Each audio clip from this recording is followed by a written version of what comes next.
구절에 있는 말씀 우리 모두 한 목소리로 함께 공감하시겠습니다.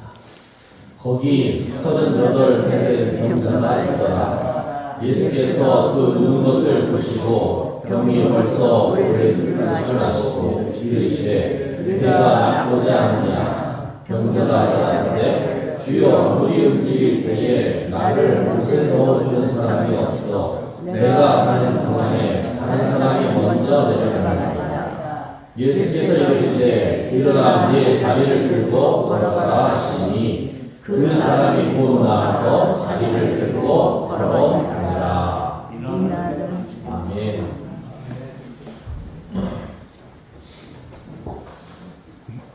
깜짝 놀라셨죠? 벌써 한 달이 지났나?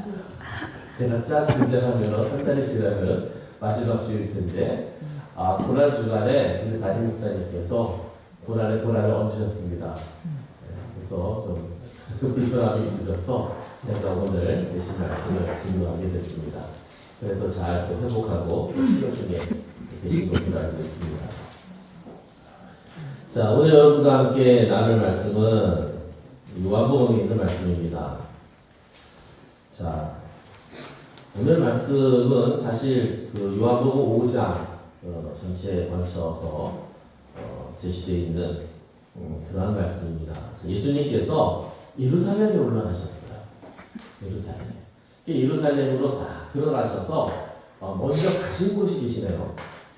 예수님께서 예루살렘에서 가신 곳이 어디입니까? 네, 맞습니다. 예루살렘에 들어가서 베데스다라고 하는 그런 연못을 찾아가셨어요. 네, 베데스다.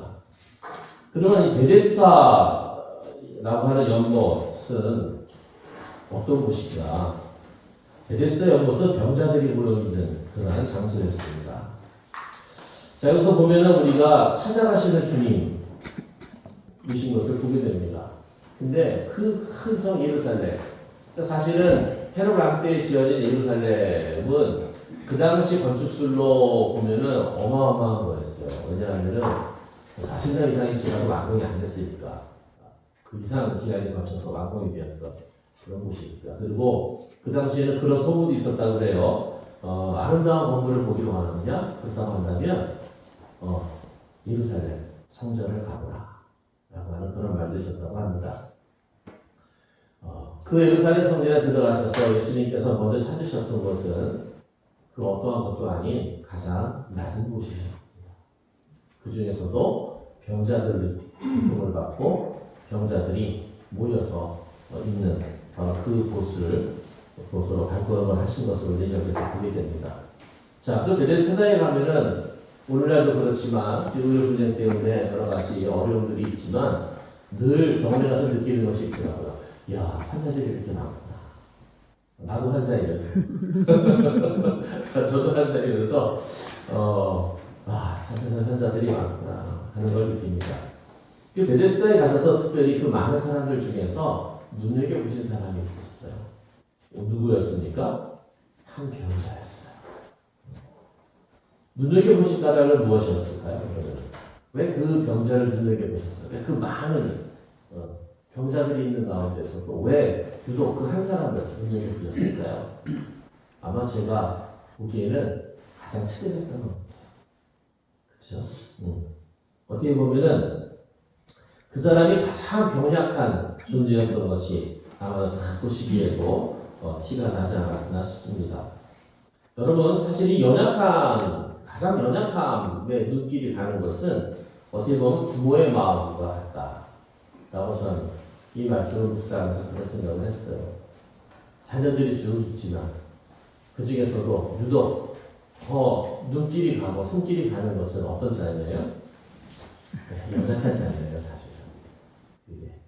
근데 또 그게 더 편애하고 미련이 있게 들어오죠. 네, 그것도 편애라고 생각하는 사람들도 있습니다. 그러나 부모의 심정은 사실은 가장 연약한 자녀에게 눈길이 가고 손길이 간다. 아무도 예수님께서도 그러지 않으셨나 싶습니다. 부모의 마음과 같은 예수님의 마음을 여기서 전혀 보이게 됩니다. 근데 가만히 보니까 그 병자는 어떤 사람이었어요? 오늘 보니까 38년 동안 병을 치료받지 못하고 병마에 시달리고 있는 사람이 있어요. 네. 자, 여기서 우리가 한 가지 늘 여러분 아시겠지만 짚고 넘어갈게. 38년대 병사리가 의미하는 것이 무엇일까? 병에는 뭐가 없다고요? 병에는 장사가 없어요. 그리고 효자도 못 됩니다.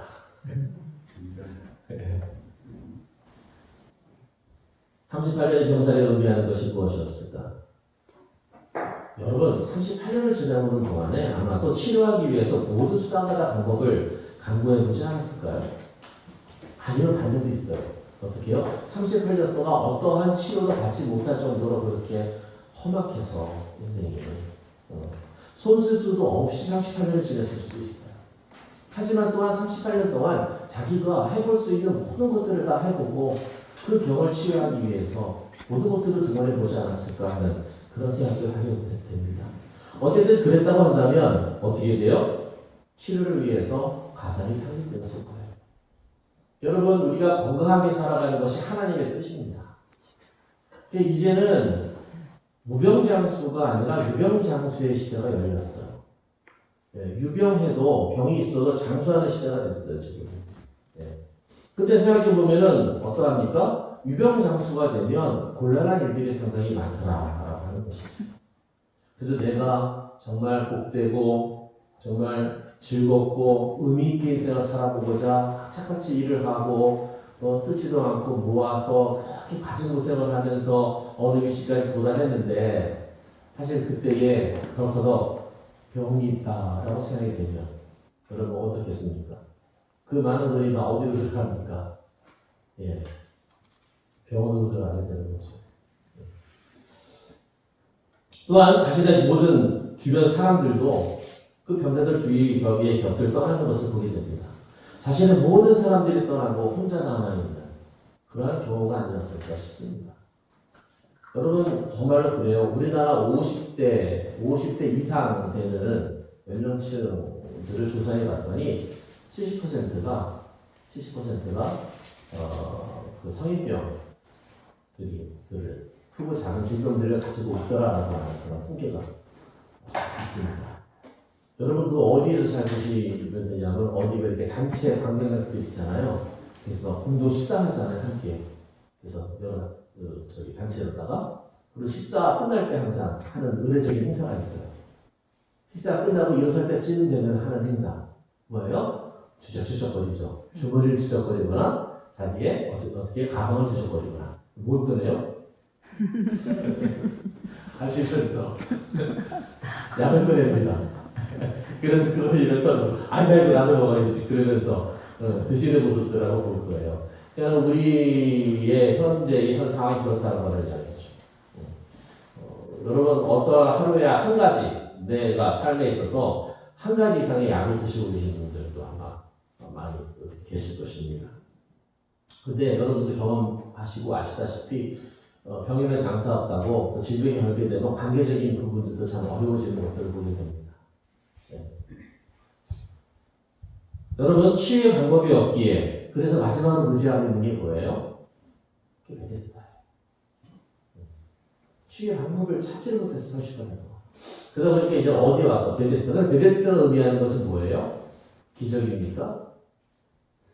기적도 아닌 것 같아요. 기적도 기적이지만 그 기적은 무엇에 근거한 기적이에요? 전설. 전설에 근거한 기적.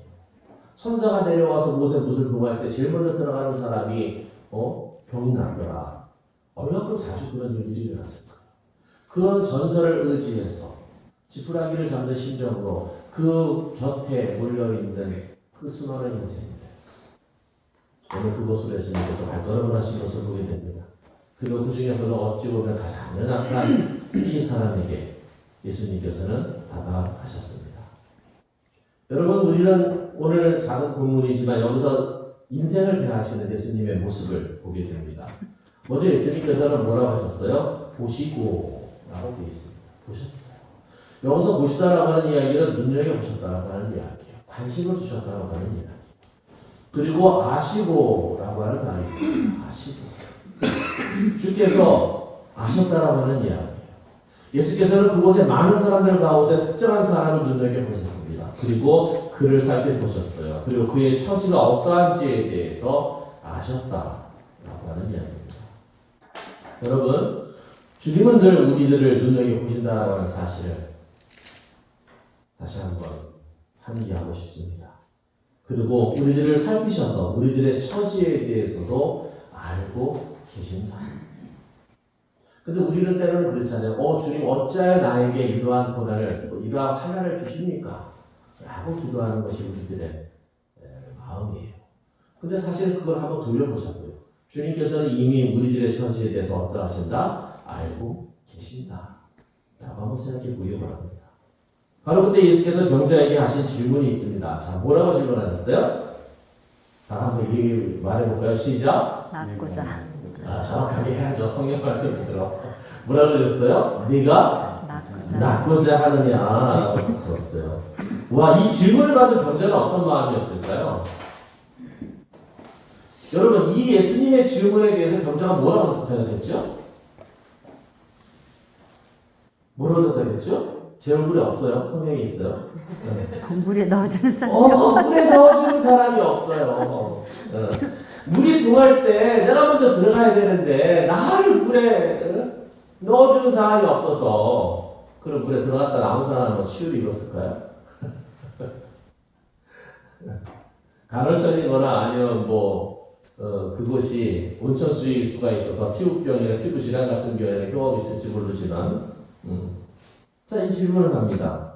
여러분, 38년대 병자가 희망을 두고 있는 것은 무엇이에요? 물이 동할 때 자신이 먼저 들어가는 것. 그게 유일한 희망이고 소망이었어요. 어떨 때? 베데스다 연못에 물이 동할 때 자기가 먼저 들어가는 것. 오직 이 한 가지가 그의 영혼이었다라고 하는 이야기입니다.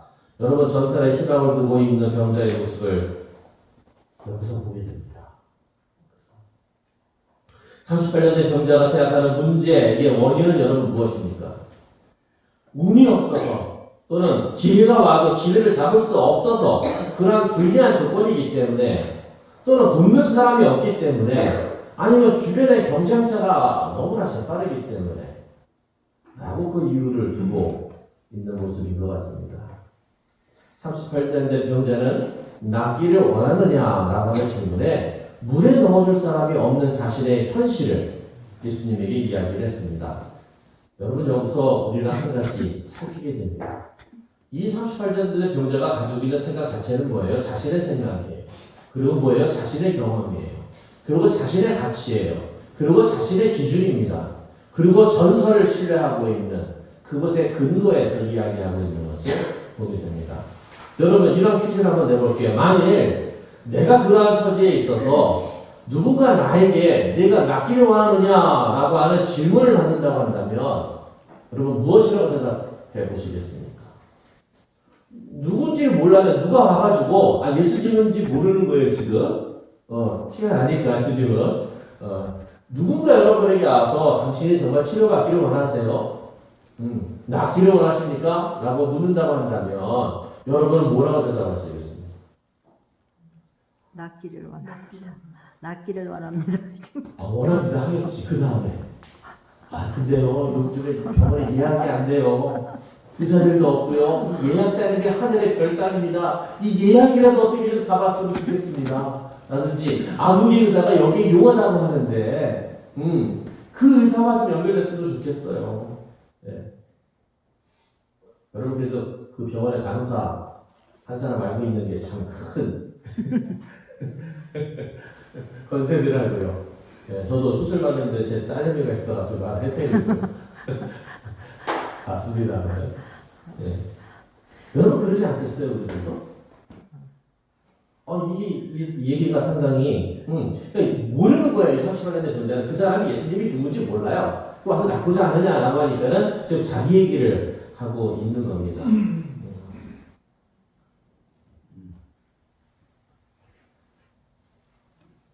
여러분, 근데 저는 보면 그런 데 관심을 먼저 들거든요. 내가 낫기를 원하느냐? 그 음성과 그 포스가 장난이 아니잖아요. 그럼 제일 궁금한 게 누시오? 라고 물어보거든요. 당신은 누구십니까?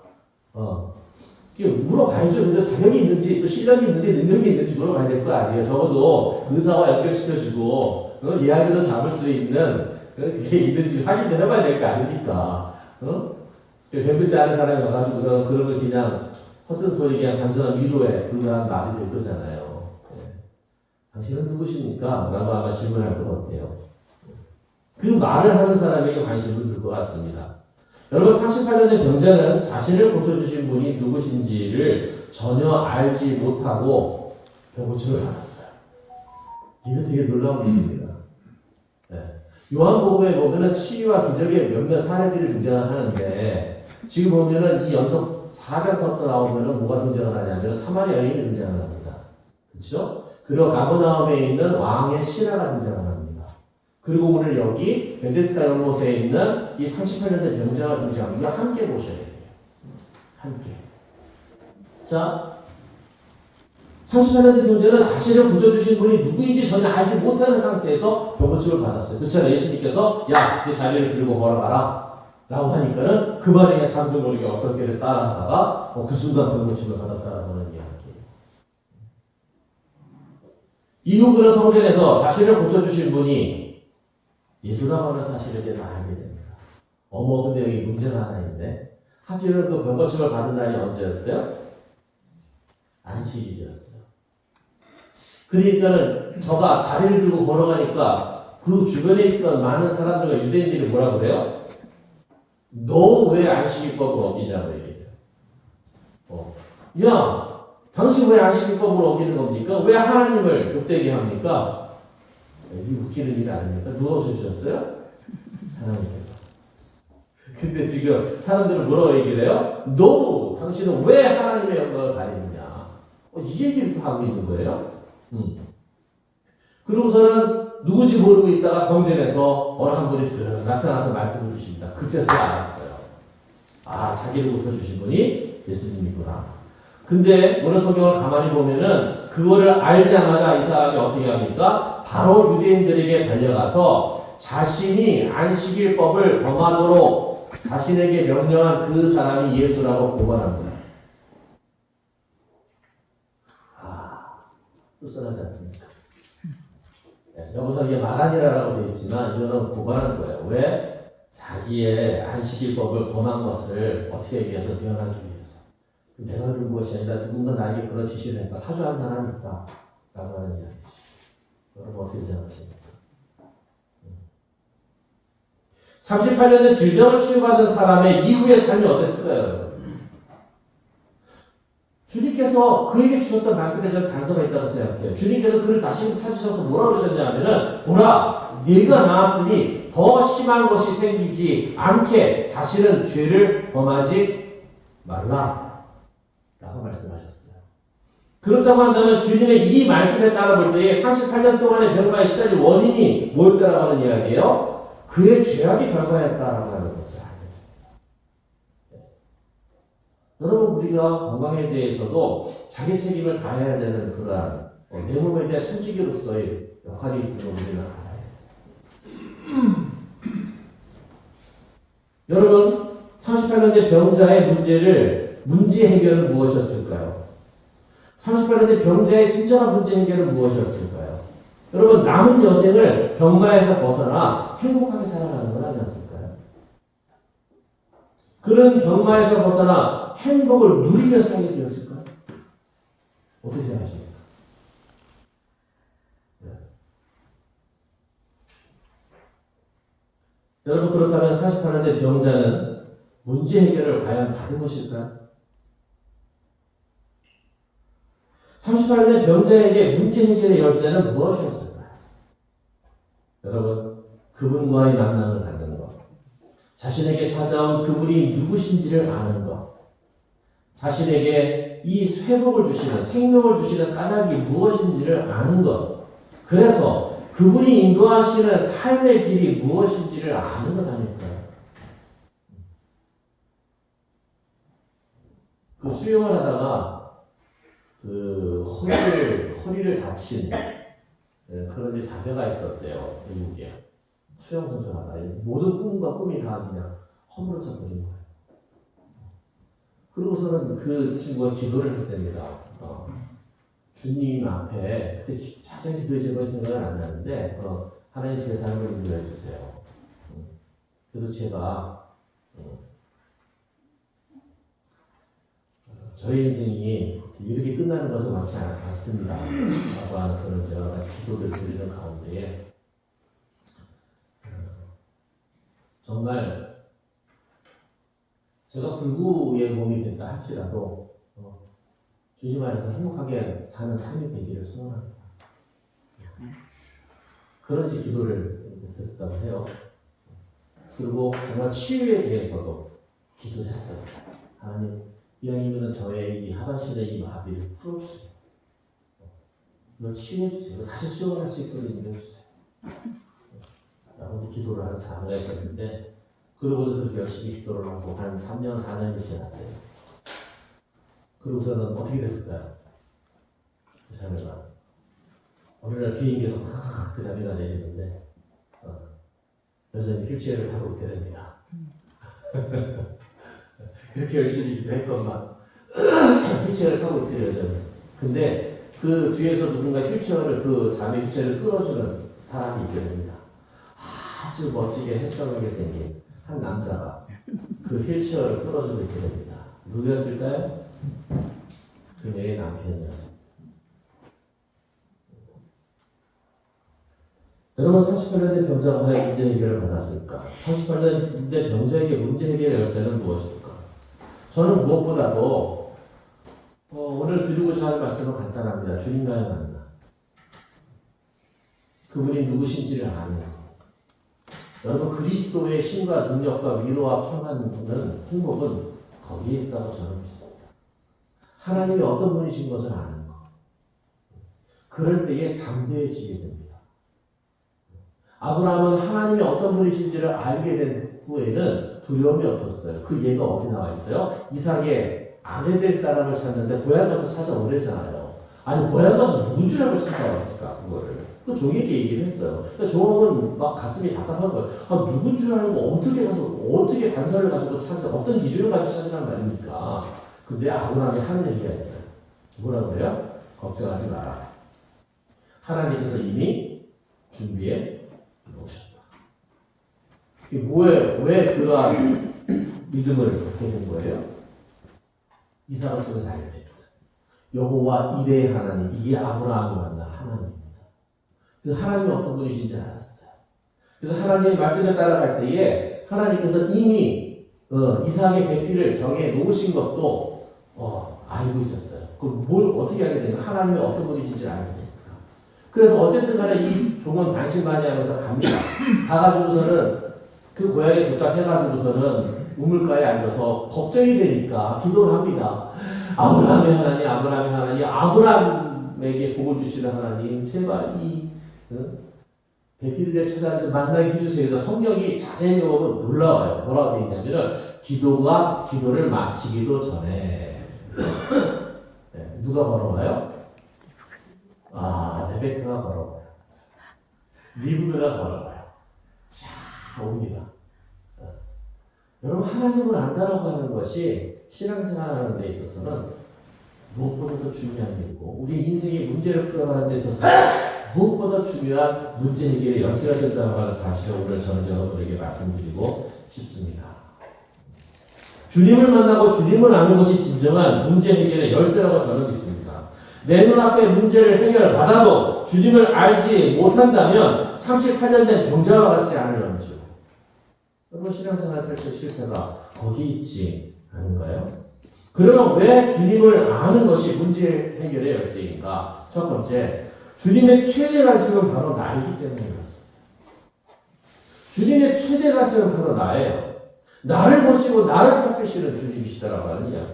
두 번째, 주님은 나보다도 나를 더 잘 아시는 분이시다라고 하는 이야기. 세 번째, 하나님께서 예수님을 보내신 것은 요람에서 죽음을 넘어 영생에 이르게 하시기 위함이다라고 하는 이야기. 네 번째, 주님의 관심은 단순한 문제 해결을 넘어 인생 전체를 향하시기 때문이다 라고 하는 이야기입니다. 우리 인생 전체를 보시는 하나님이세요. 그렇기에 당면한 문제 해결을 받아야 안심되고 행복한 것이 아니라 그 문제를 가지고 있다 하더라도 의미 있고 보람될 수 있다라고 하는 이야기입니다. 인생 전체를 볼 때. 그러면 주님을 아는 길은 무엇인가? 이게 중요하겠죠. 이게 바로 한 주간 동안 내가 어떻게 살아야 되는가라고 하는 적용에 대한 말씀입니다. 그러면 어떻게 우리는 주님을 알아갈 수 있는가? 여러분 다른 거 없어요? 담임 목사님 제시해주신 그 말씀만 따라가시면 돼요. 주님을 아는 길은 무엇인가? 요한복음 15장 4절에 이런 말씀이 있습니다. 내 안에 거하라 나도 너희 안에 거하리라. 가지가 포도나무에 붙어있지 아니하면 스스로 열매를 맺을 수 없음 같이 너희도 내 안에 있지 아니하면 그러하리라. 그러므로 우리가 주님을 알아가는 길은 주님 안에 있는 것이고 주님 안에 있는 것은 주님께 붙어있는 것입니다. 그럼 주님께 붙어있는 삶이라고 하는 것은 무엇입니까? 첫 번째 말씀입니다. 이 말씀을 어떻게 해야 돼요? 묵상해야 돼요. 설교도 인스턴트라고 말씀하셨죠. 날마다 주님은 여러분들에게 다가가셔서 베데스다의 38년의 병자를 찾아가시듯이 여러분에게 다가가셔서 말씀을 주시는 분이 우리 주님이십니다. 뭘 통해 할 수 있어요? 말씀 묵상을 통해서 할 수 있어요. 말씀을 묵상해야 돼요. 그리고 성경을 풍성하십시오. 그러할 때 그곳에서 우리가 주님을 알게 돼요. 당신이 어떤 분이신지를 알게 된다라고 하는 거예요. 이게 키워드예요. 두 번째, 기도입니다. 기도. 그래서 제가 오늘 저는 토요일과 주일에 살면 별로 관심이 없어요. 제가 관심이 있는 것은 월화수목금이에요. 일상, 월화수목금 이 삶을 어떻게 살아낼 것이 그게 이토사역이에요. 그게. 기도. 그래서 제가 올려드리는 것이 있어요. 서로 나누시기 바랍니다. 카톡방에 들어와 있지 않으신 분들은 다니엘 기도라고 해서 올려드린 게 있어요. 혹시 보셨어요? 카톡방 우리 다니엘 기도 예배 오시느라고 정신 없으셨구나. 제가 카톡방에 다니엘 기도라고 올렸는데 그것이 아침, 점심, 저녁 기도로 나눠져 있습니다. 언제 드리는 기도냐? 일상에서. 자, 몇 번 복용돼요? 하루 3번 복용하시면 됩니다. 아침, 점심, 저녁. 쉽죠. 어떻게 기도해야 될지에 대한 가이드도 여러분들에게 드립니다. 거기에다가 이 일터를 허락하신 자기 사업을 넣고 자기 직업을, 자기 직장을 넣으시면 돼요. 그렇게 변형을 쓰시면 됩니다. 그래서 이 다니엘 기도를 통해서 하루 3번 일상의 기도예요. 일상의 기도. 그리고 또 하나 팁. 응답받는 기도의 비결. 이거는 제가 기업사역을 하면서 목요 기도회 때 저희 플랫쌤에도 이 제안을 했어요. 자, 응답받는 기도의 비결. 여러분이 드리는 기도를 질문으로 바꿔라. 하나님, 우리 전일교회가 부흥하게 해주시옵소서. 근데 이 기도의 단점은 뭐냐 하면은 열심히 이것만 외치기, 그건 주문이죠, 주문. 그럼 부흥하게 해주시옵소서를 누가 부흥시켜야 되는 거예요? 그 기도를 따르면 하나님이. 모든 것들을 다 하나님 앞에 해달라고 다 그냥 청구서를 막 그냥 올려드려요. 하나님 보고 너무 바쁘세요, 지금. 네. 그걸 좀 바꿔보자고요. 하나님, 우리 전일교회가 부흥케 하여 주시옵소서라고 하는 기도 제목을 질문으로 바꿔보는 거예요. 하나님, 우리 전일교회가 부흥하기 원합니다. 그렇다고 한다면 어떻게 해야 되죠? 이렇게 바꿔보자. 하나님, 그렇다고 한다면 어떻게 해야 되죠? 그리고 제가 해야 될 일이 있다고 한다면 무엇이죠? 하나님, 우리 전입교회가 부흥하는 데 있어서 제가 감당해야 될 일이 있다고 한다면 무엇입니까? 저는 어떻게 해야 됩니까? 하나님, 내 자녀가 정말로다가 아름답고 복되게 살아날 수 있는 자녀, 믿음의 자녀가 되길 원합니다. 기도해. 그리고 누가 이뤄주시려야 되는 거예요? 하나님이. 자기는 뭐하고? 그걸 또 바꿔보자고요. 하나님이 하실 일도 있지만 내가 해야 할 일이 분명히 있다라고 하는 이야기예요. 그래서 뭐예요? 찾으라, 구하라, 찾으라, 그들이라고 하는 말씀이에요. 누구에게 구합니까? 하나님께. 누가 찾습니까? 내가 찾아야 돼요. 그 두드리는 거는 누가 두드리는 거예요? 내가 두드리는 거예요. 그때 누가 역사하시는 거예요? 하나님께서 역사하시는 거예요. 그럼 이 순서가 있더라고요. 새롭게 저는 그 말씀이 들렸어요. 그러면 내 자녀가 그렇게 되기를 원한다고 한다면 돌려서 생각해야죠. 하나님, 내 자녀가 믿음의 자녀가 되기 위해서 제가 감당해야 할 일이 있다고 한다면 무엇입니까? 우리 가족들은 어떻게 해야 되는 거지? 무엇에 집중해야 되는 거지? 질문을 바꿔보자고. 질문. 여러분, 그러면 응답받는 기도의 비결을 여러분들이 아시게 될 줄로 저는 믿습니다. 마지막 세 번째, 찬양입니다. 찬양. 저는 금주에 찬양을 한번 정했으면 좋겠어요. 주일날 한 주간의 삶을 싹 돌아보면서 금주에 찬양을 정해봤으면 좋겠어요. CBMC 한 회원 가운데 계신 그 CEO 한 분이 사업을 바꾸시려고 해요. 뭔가 기존에 했던 것이 잘 이제 한계가 오니까 새로운 것으로. 그때 그분에게 소개해드렸던 찬양이 있어요. 웨이메이커라고 하는 찬양이에요. 웨이메이커. 길을 만드시는 하나님. 하나님은 어떤 분이시냐? 길을 만드시는 하나님입니다. 하나님은 어떤 분이시냐? 프로미스 키퍼. 약속을 이루시는 하나님. 하나님은 어떤 분이시냐? 미러클 워커. 기적을 통해서 일하시는 하나님이시다. 하나님은 어떤 하나님이시냐? 라이트 다크니스. 어둠 속에 빛이 되시는 하나님이시다. 그래서 자동으로 나왔네요. 그걸 소개해드렸어요. 한 주간 동안 그 찬양을 여러분에게 맞는 찬양을 한 가지 정해서 한 주간 찬양을 한번 해봅시다. 찬양 가운데 임하시는 주님. 나팔 부는 자와 노래하는 자들이 일주일 소리를 내어 여호와를 찬송하며 감사하는데 나팔 불고 재음치고 모든 악기를 울리며 소리를 높여 여호와를 찬송하여 이르되 선하시도다 그의 자비하심이 영원히 있도다 하매 그때에 여호와의 전에 구름이 가득한 자 찬양 가운데 임하시는 주님 주를 찬송하세요. 네, 찬송도 기도입니다. 여러분 이와 같은 삶들이 사실은 일상에서 우리가 살아가야 될 삶이고 살아내야 될 삶이고 그것이 바로 주님께 딱 붙어있는 삶입니다. 판단과 결정에 있어서 주님께서 나를 어떻게 인도하시는지를 늘 살펴가며 살아가는 것이 그게 크리스찬의 삶인 것입니다. 내가 해놓고 내가 다 결정해놓고 내 생각대로 다 해놓고 주님 왜 나에게 이거 시련을 주십니까? 라고 얘기하면 주님 하실 말씀 없으실 거예요. 여러분 이제는 우리들의 믿음도 한번 업그레이드를 해 보시자고요. 여러분 아까 세 사람이 얘기를 했어요. 사마리아 여인 어떤 여인입니까? 듣고 믿는 믿음을 가진 여인이었어요.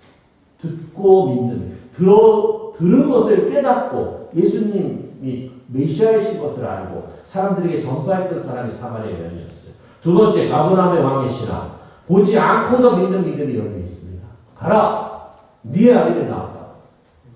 가라 하니까 무슨 말씀이 그러니까 그냥 갔어요. 그래가지고 가버리고 어머 애가 살아있네. 그때가 그 시를 걸어버린 언제였어요? 예수님께서 가라 내 아들이 나왔다라고 하는 그 시점인 것을 알게 됐더라고요. 이 무슨 믿음이에요? 보지 않고도 믿는 믿음. 그리고 오늘 여기 보고도 믿지 못하는 믿음이 여기 있어요. 자기가 경험했음에도 불구하고 여러분 요한복음이 참 재미있는 책입니다. 등장인물들을 하나하나 보세요. 사마리아인 누구예요? 이방인으로 치부되는 사람. 가버나움의 신하과 누구예요? 비유대인이에요. 오늘 여기 석가련대 병자 누구예요? 유대인. 믿지 못하는 사람만 못하다라고 하는 이야기입니다. 여러분 말씀과 기도와 찬양과 감사로 가득한 한 주간의 삶이 되시기를 주님의 이름으로 축원합니다. 살아계신 하나님께서 오늘도 나에게 가장 관심을 가지고 계신 하나님께서 여러분들로 하여금 한 주간의 삶이 살아계신 하나님을 경험하는 멋지고 놀라운 삶이 되게 하실 줄로 믿습니다. 기도하겠습니다. 하나님 저희들의 사순절을 보내고 있습니다. 주님께서 이 땅에 오셔서 고통을 받으시고 고난을 받으신 하나님 그 이유가 무엇입니까? 저희들을 위한 게 아닙니까? 근데 저희들은 어떻게 살고 있습니까? 하나님 믿음으로 살고 있습니까? 아니면 아직도 너희들의 스스로가 감당해야 될 일들을 다 하나님께 맡겨놓고 그리고 그저 감당하고 가면서 떨어지기를 원하는 그와 같은 믿음 가운데 있는 모습입니까? 주여 이제 우리의 믿음을 새롭게 하여 주시옵소서. 그래서 살아계신 하나님을 경험할 수 있는 삶이 나의 삶이 되고 그 경험한 하나님을 내 이웃에게 증거하게 하여 주시옵소서. 우리 주 예수 그리스도의 이름으로 간절히 기도하옵나이다.